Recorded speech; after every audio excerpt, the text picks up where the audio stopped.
हम लोग ग्रस्त लोग एक दूसरे की कसम खाते रहते हैं, तो ये कसम खाने का प्रभाव पड़ता है क्या? अरे तुम्हारे तो भगवान ही सारी दुनिया खा गए, कभी कभी भगवान को भी खा जाते हैं। नहीं खाना चाहिए। सौगंध एक बहुत बड़ा कंसेप्ट है। सौगंध एक पुराण है। सौगंध का एक कानून है। सौगंध का कानून है, हमेशा जब स्वयं सौगंध खाना पड़े तो अशुभ सौगंध खाना चाहिए। अशुभ जो हानिकारक है। मैंने यदि ऐसा किया हो तो नरकों में पड़ूँ, मैंने ऐसा किया हो तो मैं पंचम काल में जन्म लूँ, छठे काल में। पूज्य रविशरण महाराज ने पद्म पुराण के अंदर जब सौगंध की बात आई किसी कार प्रसंग में, तो उन्होंने कहा कि मुझे रात्रि भोजन का पाप लगे। तो हमेशा सौगंध अशुभ खाना चाहिए, और तुम खाते हो शुभ। भगवान की सौगंध, बेटे की सौगंध, बाप की सौगंध, ये सौगंध कभी नहीं खाना चाहिए। ये बहुत अमंगलकारी कहलाती है, और तुम्हारे द्वारा ही ये सौगंध खाई जा रही हैं। इसका अर्थ है कि तुमने अपनों का खुद का नाश कर डाला। अपनों को जुए के दांव पर लगाना और अपनों को सौगंध खाना, ये दोनों महान पाप हैं। अपनों को दांव पे लगाना जुए पे, और सौगंध खाना कभी नहीं खाना चाहिए।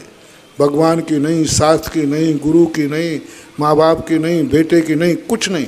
अशुभ सौगंध खाओ। यदि मैंने ऐसा किया हो तो मैं मरकर कुत्ता बनूं। अब महाराज जी वो तो झूठी सौगंध है, सही में कुत्ता ही बनना पड़ेगा। पकड़े गए ना, क्योंकि तुम्हें मालूम है कि मैं सौगंध झूठी, मैं बिल्ली बनूं, मैं चूहा बनूं, मैं नरकों में पड़ूं, ये सौगंध। ये सौगंध पुराण का नियम बता रहा हूँ। और जब सामने वाला सौगंध चढ़ाएगा तो वो तुम्हारे प्रिय की चढ़ाएगा। वो चढ़ाएगा तुम्हें भगवान की सौगंध है, तुम नहीं खाना। सामने वाले को जब सौगंध चढ़ाना हो तो उसका सबसे प्रिय कौन है? तुझे भगवान की सौगंध है, तुझे गुरु की सौगंध है, तुझे माँ बाप की सौगंध है, तुझे बेटे की सौगंध है, तुझे तेरी सौगंध है। सामने वाला ये सौगंध चढ़ाएगा। ये सौगंध पुराण का नियम है। तुलसीदास जी के संबंध में आता है कि तुलसीदास को जब किसी ने सौगंध चढ़ाई तो उनके सबसे प्रिय राम थे। वो सरजू नदी के अंदर प्रातःकाल स्नान कर रहे थे। पीछे से महिलाएं थीं, वो अपने स्नान कर रही थी, और तुलसीदास जी उस समय जल चढ़ाने के बाद लौट ही रहे थे।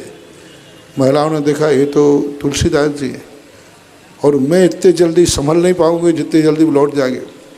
तो महिलाओं ने, तुलसीदास जी तुम्हें राम की सौगंध है जो पीछे मुड़े। तो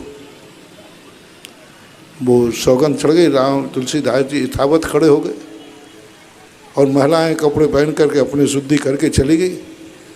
पूरे दिन भर तुलसीदास जी पानी में खड़े रहे। मछलियों ने उनके पैर को छलनी बना दिया।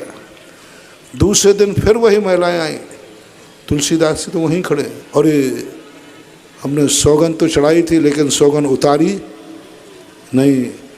और जो जिसको चाहता है उसकी सौगंध चढ़ा दे तो मरते मर जाएगा, लेकिन सौगंध नहीं तोड़ेगा। तो ये सौगंधों के संबंध में विचार करना चाहिए। स्वयं अशुभ की खाना चाहिए, और दूसरे को सौगंध चढ़ाना है तो उसके प्रिय की चढ़ाना चाहिए। ऐसा